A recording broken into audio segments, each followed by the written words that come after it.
Aaron Burnett Out Front, weeknights at 7, only on CNN.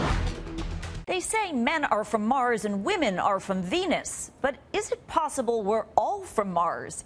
An internationally acclaimed geochemist caused a stir last night when he said, quote, "The evidence seems to be building that we are actually all Martians, that life started on Mars and came to Earth on a rock." Is this science fiction or is there truth to this theory? Out front tonight, Bill Nye, the science guy. He is the executive director of the Planetary Society and here to help us sort it out. Well, this definitely sounds bizarre, but apparently you think this is a legitimate theory.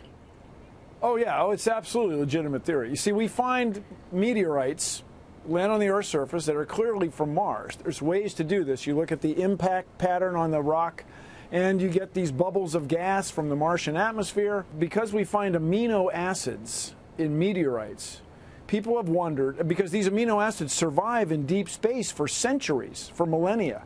People have wondered for several years, a couple decades, if it's possible that life started on Mars when Mars was very wet and ended up here on Earth and we are all descendants of some Martian microbe. It sounds, I mean, I'm the first to say it sounds just extraordinary and almost crazy, but it's quite reasonable. If science now shows that our lives started on Mars, this would be a pretty significant development, wouldn't it? It would utterly change the world. It would change the world the way Copernicus changed the world when we found out the Earth goes around the sun instead of the other way around.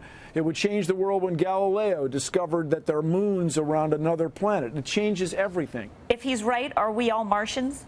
It's very reasonable. I mean, it's very reasonable. But if he's right about the chemical process, that doesn't necessarily mean that we started on Mars, but it means that it's reasonable that maybe life started on Mars. Man, if we could go somewhere near the equator of Mars on a summer Mars day and look at some slushy, super salty ice and find molybdenum dioxide-enabled Martian microbes, it would change the world.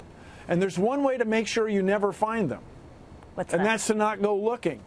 It's so inexpensive, everybody. I'm telling you, this is a worthy pursuit.